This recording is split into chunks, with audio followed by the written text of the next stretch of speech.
commencer par vous dire un grand merci. Vous avez l'habitude d'avoir régulièrement le professeur Akori et vous allez continuer à avoir le professeur Akori qui va vous donner certainement la situation journalière de l'épidémie. Ce que je voudrais faire à partir de maintenant, c'est qu'au moins une fois par quinzaine ou une fois par semaine, on puisse se rencontrer et partager avec vous les questions stratégiques, les questions certainement de vision, les questions d'organisation, les questions de gestion de la réponse de façon globale. Ceci étant dit, permettez-moi d'abord de dire un grand merci à ceux qui se battent tous les jours. Je pense à ces médecins, à ces docteurs, à ces infirmiers que je rencontre quotidiennement sur le terrain, que ce soit à Kaya, que ce soit à Sigasso, sur les corridors routiers, que ce soit à Mopti, que ce soit à Kidal ou Gao, je les ai vus à la tâche. Souvent, d'ailleurs, dépourvus d'équipements essentiels, mais se battant pour sauver des vies. Et je tiens sincèrement à les féliciter parce que c'est grâce à eux que nous continuons ce combat de tous les jours. Mais je voudrais aussi en profiter pour vous remercier, vous, hommes de la presse. Vous avez été là dès le début. Vous nous avez aidés à communiquer, à faire en sorte qu'on ne soit pas dans une situation anxiogène. Et je dis bien anxiogène parce que c'est un mot que j'ai utilisé sur RFI à l'époque. Parce que j'avais peur que ça devienne un problème de panique nationale. Mais vous nous avez aidé à expliquer, que ce soit en langue nationale, que ce soit bien sûr dans les différentes langues nationales, que ce soit en français, à nos compatriotes. Vous les avez rassurés. Vous leur avez expliqué ce qui était un peu les défis de cette pandémie. Je voudrais commencer avec le début. Souvent, les gens oublient très rapidement parce qu'il faut comprendre que c'est une pandémie qui n'est pas simple. C'est une pandémie qui, en fait, frappe le monde entier. J'ai travaillé pendant 20 ans pour combattre les pandémies, particulièrement le sida, vous le savez, mais je n'ai jamais rencontré une pandémie aussi vicieuse, qui avance pratiquement de façon invisible et qui touche généralement les populations de façon asymptomatique, c'est-à-dire qu'on ne sait même pas que ces populations sont positives lorsqu'elles le sont et ces populations continuent à transmettre le virus. Mais plus que cela, comme vous l'avez constaté, un peu partout, l'économie mondiale s'est arrêtée. Partout, on voit pour la première fois qu'une maladie fait que l'économie mondiale s'arrête d'un seul coup, que ce soit en Chine, que ce soit aux États-Unis, que ce soit en Europe, que ce soit un peu partout en Asie. On voit aujourd'hui l'arrêt de l'économie. Nous voyons une perte des emplois. Nous voyons bien sûr une croissance économique qui chute avec des chocs sur les populations les plus vulnérables. Donc, il faut qu'on comprenne que l'épidémie que nous avons en face de nous aujourd'hui n'est pas une épidémie simple, c'est une épidémie qui impose sa loi malheureusement à l'ensemble des pays. Ceci étant dit, on n'était pas prêts. La plupart des pays du monde entier ne s'attendaient pas à une telle vague, un tel péril qui pouvait s'imposer à nous. Donc, les gens essayent de réagir et nous avons voulu anticiper. Dès que nous avons appris le premier cas, je peux vous dire, avec toute l'équipe qui a travaillé et qui travaille quotidiennement, nous avons mis en place le comité, nous avons travaillé avec le comité scientifique, nous avons travaillé avec l'Académie de la science. Lorsque c'était nécessaire, nous avons interpellé tous les anciens. On a mis vraiment des sages en place pour nous accompagner, nous aider, nous partager un peu leur information, comment aider à mieux gérer cette épidémie-là. Et nous avons, comme vous l'avez constaté, fait appel même à l'ensemble de nos collègues ministres de la CEDEAO. On s'est rencontrés ici pour essayer de discuter des stratégies communes, comment pouvoir anticiper. On a eu on a quand même attendu, je peux vous le dire, de façon très stratégique et de façon très claire. On a attendu quand même plus de mois avant d'avoir un premier cas. Et pourquoi? Parce que dès le 2 janvier, je ne me trompe pas, nous avons mis en place vraiment au niveau du corridor aérien une approche qui était une approche anticipative d'examination de tous les voyageurs qui rentraient sur le bateau. Nous avons examiné pratiquement 36 000, je dis bien 36 000 voyageurs. Et lorsque je dis 36 000 voyageurs examinés, ça ne veut pas dire 36 000 voyageurs testés. C'est-à-dire, c'est des personnes qui venaient soit de zones vraiment qui se trouvaient à risque, telles que la Chine à l'époque. Nous avons travaillé avec l'ambassadeur, nous avons demandé l'auto-confinement pour ces passagers qui venaient d'ailleurs. On avait 600 passagers examinés par jour, température prise, triage systématique de ces passagers et demande d'autoconfinement lorsqu'ils venaient dans des zones à risque. Cela nous a permis certainement d'avoir notre premier cas le 25 mars. Et comme vous le savez, ça nous a aidé à anticiper, renforcer nos capacités de prise en charge. On n'avait absolument rien comme capacité de prise en charge. Absolument rien. Ça nous a permis rapidement avec le gouvernement de réhabiliter bien sûr des structures au congé, de prendre des structures existantes sur l'hôpital du Mali, réhabiliter bien sûr au niveau de l'hôpital dermatologique, ce qui nous a donné, avant même qu'on ait des cas importants, la possibilité d'avoir approximativement 250 lits, je dis bien approximativement 250 lits disponibles au cas où nos cas auraient grimpé de façon exponentielle. Mais en dehors de cela, je voudrais vous dire aussi qu'un travail énorme a été entrepris par le gouvernement. Le gouvernement a tout de suite, dès le premier cas, on a eu chaque conseil de ministres, le président de la République, le Premier ministre, a décidé que la question centrale serait le coronavirus. Nous avons, pour ces raisons-là, il y a eu 2 mesures centrales du gouvernement. Première mesure, c'est de dire, tiens, il faut tout de suite des ressources exceptionnelles pour permettre de contrer ce coronavirus. 6 milliards 300 millions qui ont été bien sûr, nous avons revu les lignes budgétaires du budget du ministère de la Santé pour faire en sorte que ces 6 milliards 300 millions, on puisse les avoir rapidement en diminuant certaines lignes budgétaires, en essayant, comme un collègue le disait, en essayant d'être plus stratégique en termes de gestion des ressources. Deuxième chose, c'est que le président de la République a pensé qu'il était indispensable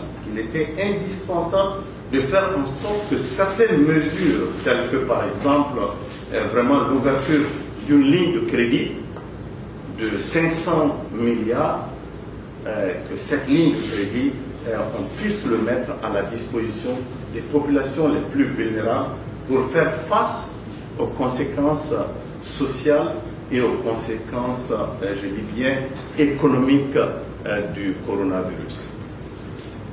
Maintenant, où est-ce qu'on en est? Quel est le résultat de tout cela? Vous savez que des mesures ont été prises. Je ne voudrais pas revenir sur toutes ces mesures-là, mais quand même, nous avons, le gouvernement a mis en place, bien sûr, des stratégies nouvelles de prévention. Nous avons, le président a lancé une stratégie centrale qui consiste à faire la promotion d'un manière, un masque, les fermetures des lieux publics, les écoles, faire en sorte que les attroupements, des séries de mesures de prévention ont été prises de façon anticipée. On n'a pas attendu. Le résultat aujourd'hui, c'est quoi? Le résultat, c'est que aujourd'hui, Nous avons peut-être jusqu'à hier, parce que les dernières données d'aujourd'hui, le professeur Akouri est en train de les traiter, on avait jusqu'à hier 631 cas. 631 cas, donc moi je voudrais bien préciser, au moins 90% de ces cas sont à Bamako et dans les alentours. Nous nous trouvons dans une épidémie avec l'épicentre à Bamako. Et nous voyons bien sûr des progressions de cette épidémie avec des foyers nouveaux qui apparaissent dans certaines zones telles qu'à Kaï, telles qu'à Mopti, telles qu'à Ségasso, telles que Kidal, mais pas une épidémie communautaire, Gao, Tombouctou, nous avons vu des cas. Donc, je pourrais vous dire par contre que même si on voit une augmentation des cas, c'est loin des projections que l'on s'était dit. Nous voyons une augmentation des cas, mais il n'y a pas lieu de paniquer. Quand je regarde aujourd'hui et que je compare, je prends d'abord la situation au Mali, je vais vous dire qu'on a à peu près 42% de taux de guérison, 41, et quelques. Donc on avoisine les 42% du taux de guérison, ce qui n'est pas mauvais du tout. Je peux vous dire, si je compare cela à l'Afrique, au taux en Afrique, le taux de guérison est de 33%. Donc avoir 42% de taux de guérison, ce n'est pas une mauvaise chose. Quand on regarde le poids de notre épidémie par rapport à l'Afrique, le Mali représente 1% de l'épidémie africaine aujourd'hui, la pandémie africaine. Et ça, c'est quand même quelque chose qui me paraît très très important. Mais l'autre indicateur qui est très important, que je souhaiterais partager avec vous, c'est le taux de mortalité. Quand ce qu'ils appellent généralement la létalité, bon, mais je vais dire le nombre de décès dus à cette maladie sur le nombre total de personnes qui ont été infectées. Et quand vous prenez cela, dans nos structures de prise en charge, on est autour de 3%, lorsque au niveau africain, on est autour de 4%. Donc, nos services font tout ce qu'ils peuvent pour répondre à cette épidémie de façon stratégique. Maintenant, pour permettre d'anticiper, comme vous le savez, nous avons mis en place un protocole pour travailler avec le secteur privé.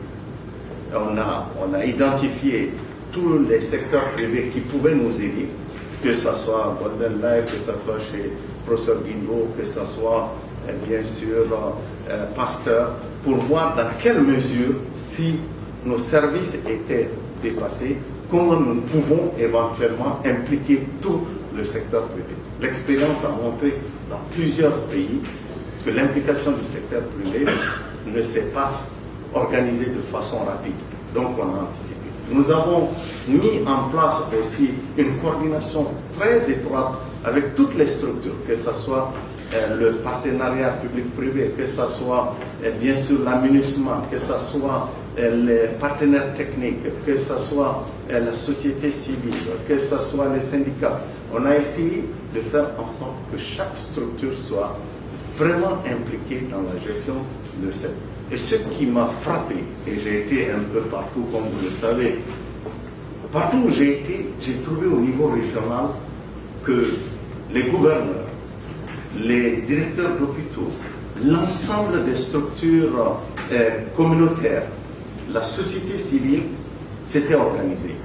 Ils ont mis en place partout des comités, je dis bien de veille et de gestion de crise. Et ces comités se rencontrent toutes les semaines pour discuter de l'évolution de l'épidémie et comment anticiper pour faciliter la prise en charge. Nous avons aussi mis en place un comité de gestion de stock qui devait nous permettre de voir un peu comment mieux distribuer les stocks que nous avons. Comment anticiper pour que les achats se fassent de façon transparente? Nous avons un collègue de la Banque mondiale, du Redis, avec nous ici. Nous avons développé un plan, le Mali a anticipé pour développer un plan vraiment de réponse. Ce plan de réponse a été très bien reçu par nos partenaires. Et aujourd'hui, je peux dire qu'il est financé à plus de 85%, pour ne pas dire à 90%. Et les ressources que nous avons pu mobiliser, nous avons demandé, compte tenu de la situation particulière dans laquelle nous nous trouvons, à nos partenaires, que ce soit la Banque mondiale, avec des mécanismes de passation de marché qu'ils ont, qui est certainement plus, qui semblent être très transparents, de procéder à tous les achats qu'ils pouvaient faire au niveau local et d'anticiper pour voir comment ils peuvent passer les commandes à l'extérieur à travers leur network au niveau global. C'est la même chose avec l'UNICEF, c'est la même chose avec le Fonds mondial, c'est la même chose avec Gavi. Donc, nous avons essayé de façon très simple, de façon stratégique, nous avons essayé de faire en sorte que nous puissions travailler pour contenir l'épidémie. Qu'est-ce que nous devons faire dans le futur? Moi, je pense que dans le futur, la première chose avec le comité de sciences, c'est de voir comment nous pouvons faire une relecture de toutes les décisions que nous avons prises. Ça fait maintenant pratiquement 20 jours, pour ne pas dire un mois, que certaines mesures ont été prises. Il est important, sous bien sûr, ma houlette, que le comité de sciences se réunisse et que nous puissions revoir un peu les mesures prises. Première chose. Deuxièmement, c'est de voir comment nous pouvons mieux contenir l'épidémie à Bamako. Ça, c'est très, très, très, très important. Et quelles sont les mesures urgentes que nous devons prendre pour travailler avec tous les maires, travailler avec les chefs de quartier, travailler avec les leaders communautaires, faire en sorte que la mobilisation sociale soit au centre de nos préoccupations à Bamako. 3, comment nous allons faire en sorte qu'un Malien, un masque devienne une réalité dans le quotidien des Maliens, que ce soit au niveau des Sotrama, que ce soit au niveau des gares, que ce soit au niveau des marchés. Voilà un peu les directions que nous sommes en train de prendre. En même temps, nous travaillons avec toutes les régions pour identifier leurs besoins, voir dans quelle mesure nous pouvons anticiper pour répondre aux besoins des régions pour ne pas être surpris par l'épidémie plus tard. En tout cas, je vous remercie.